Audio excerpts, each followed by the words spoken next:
This is KVUE News Daybreak.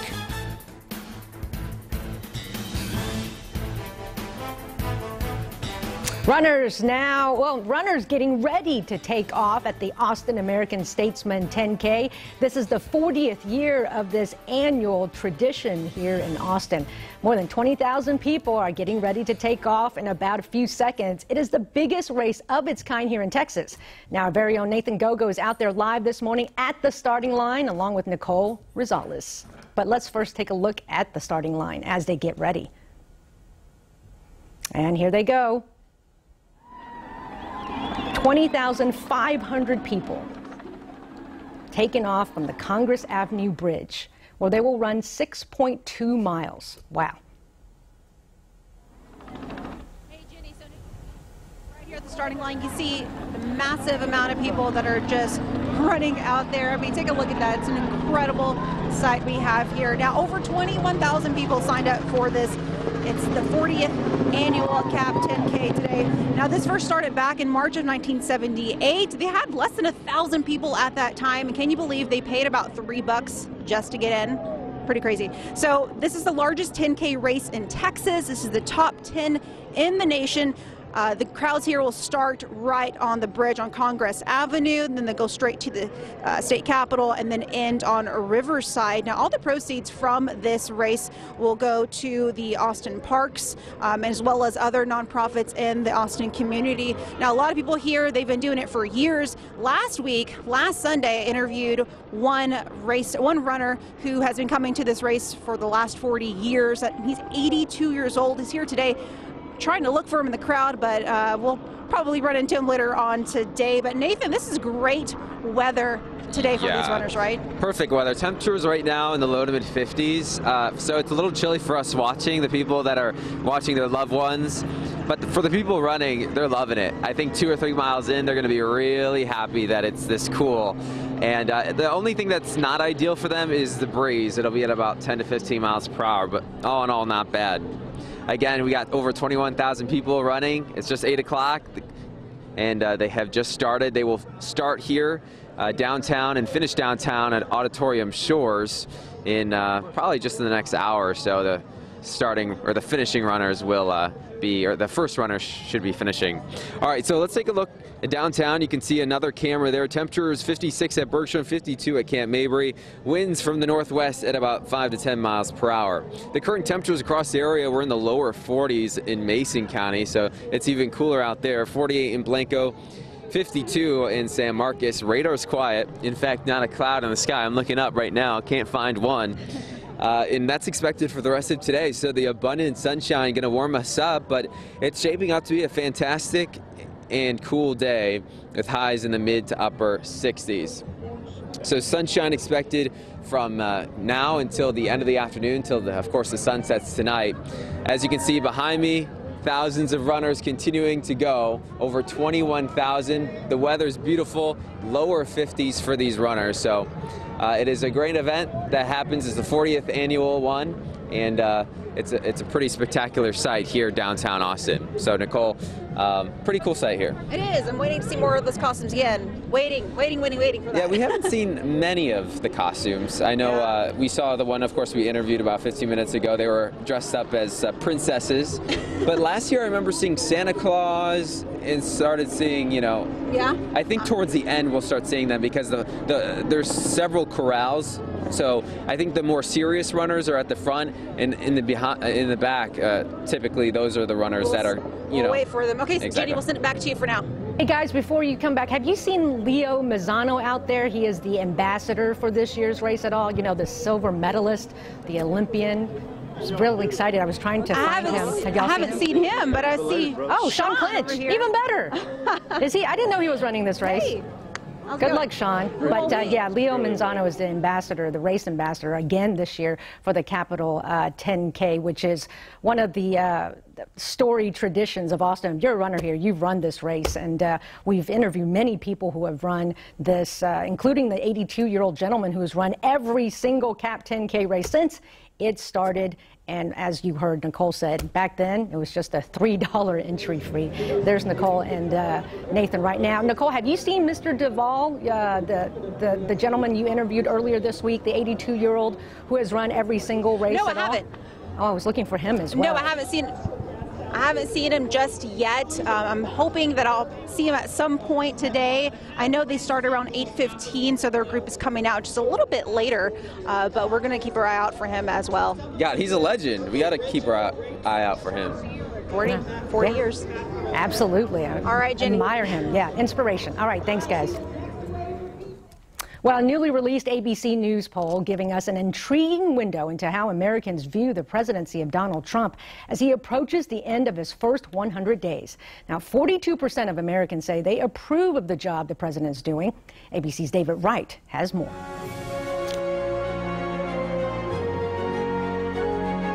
President Trump paid his first visit to Walter Reed Medical Center this weekend, pinning a Purple Heart on a wounded soldier. At this point in his presidency, Trump has the lowest approval rating of any modern president, lower even than Gerald Ford right after Watergate.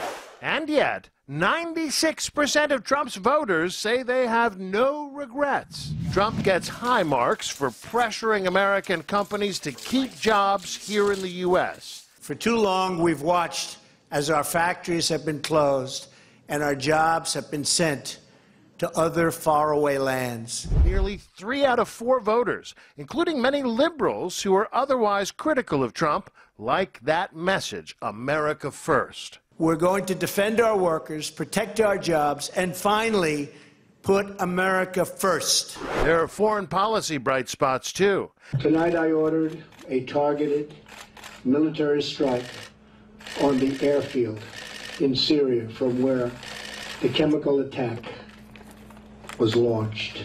51% support his missile strikes against Syria, and nearly half say he's handling the situation with North Korea about right. And 50% disapprove of major changes he's proposed in federal spending. Thousands of those critics took to the streets for Earth Day Saturday, taking part in the March for Science, coast to coast. What do we want? Science! When do we want it? Now! Trump, who just 3 years ago was dismissive of so-called Earth Day, fired back, insisting his administration is committed to keeping our air and water clean, to preserve our forests, lakes, and open spaces. And that was David Wright reporting. This morning, one person remains in the hospital after being shot yesterday near Lake Pflugerville. It happened around 9 o'clock last night near Weiss Lane and Pflugerville Parkway. Police say they found the person in the area with the gunshot wound. Austin Travis County EMS took that person to Seton Williamson Hospital, and no word yet on the extent of their injuries. Right now, Pflugerville police aren't saying if anyone is in custody. We, of course, will keep you updated as they release that information. Thousands of people encouraging scientific research at the state capitol yesterday. People crowded the state capitol grounds for the Science March. Austin, one of many cities that participated, including large marches in Chicago, New York, London, and D.C., and other cities throughout the world. KVUE's Nicole Rosales was there, spoke to people on why they decided to march. Science matters in every aspect of public policy. Why? Each person standing here today has their own mission to accomplish for the Science March, whether that's bringing more awareness to saving the environment. The most pressing issues is climate change and what's going to happen to our planet. Or the role science plays in family life choices. The connection between science and women's health and reproductive rights cannot be denied. The common thread is simple.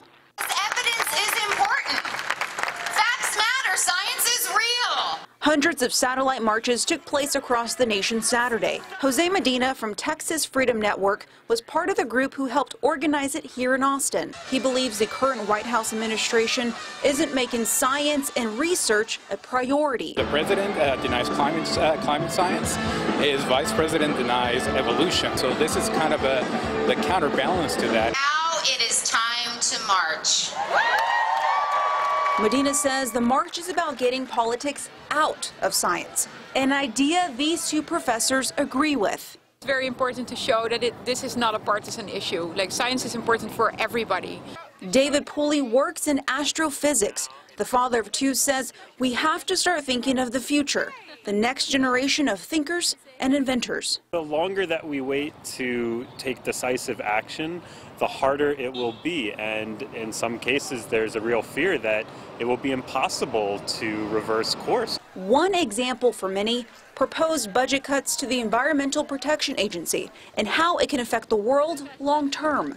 Because why would you want to save the galaxy? Because I'm one of the idiots who lives in it. As the crowd made their way through downtown, they hope their display of passion encourages others to invest and value the world of science. In Austin, Nicole Rosales, KVUE News. And this morning, we are still waiting for the official cause of death for a man participating in an Ironman competition near Houston yesterday. We're told a 54-year-old man had trouble near the end of the 2.4-mile swim and was rushed to the hospital where he later died. His name has not been released, but authorities say this was the man's 7th Ironman triathlon. 3 Texas kids being rewarded after they turned down a bribe from a criminal. Fort Worth police were searching for a burglar this past week when a group of boys waved an officer down. Now, he says the 3 boys told him a man had stopped them on their way to school and offered to pay them if they helped him hide. The boys then pointed the officer in the right direction, and police were able to catch the burglar in an empty house nearby. As soon as we seen the cop, we just ran to it. He said he'll give us $20 each if we hide him. Then we was like, nah. Always do the right thing, even if it's like an offer, a big offer, just still do the right thing because you don't know what happens next. And for their crime-fighting efforts, these 3 young heroes were honored after school, each getting a special certificate from the city of Fort Worth and brand new bikes. It pays to do the right thing, y'all. All right, well, this morning, the world is mourning the death of Erin Moran, the former child star who played Joni Cunningham in Happy Days.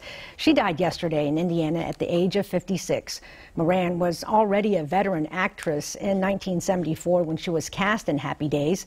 She, of course, played Joni, the younger sister to Ron Howard's Richie Cunningham in that popular sitcom set in the 1950s. She would later appear with fellow Happy Days actor Scott Baio in the spinoff Joni Loves Chachi.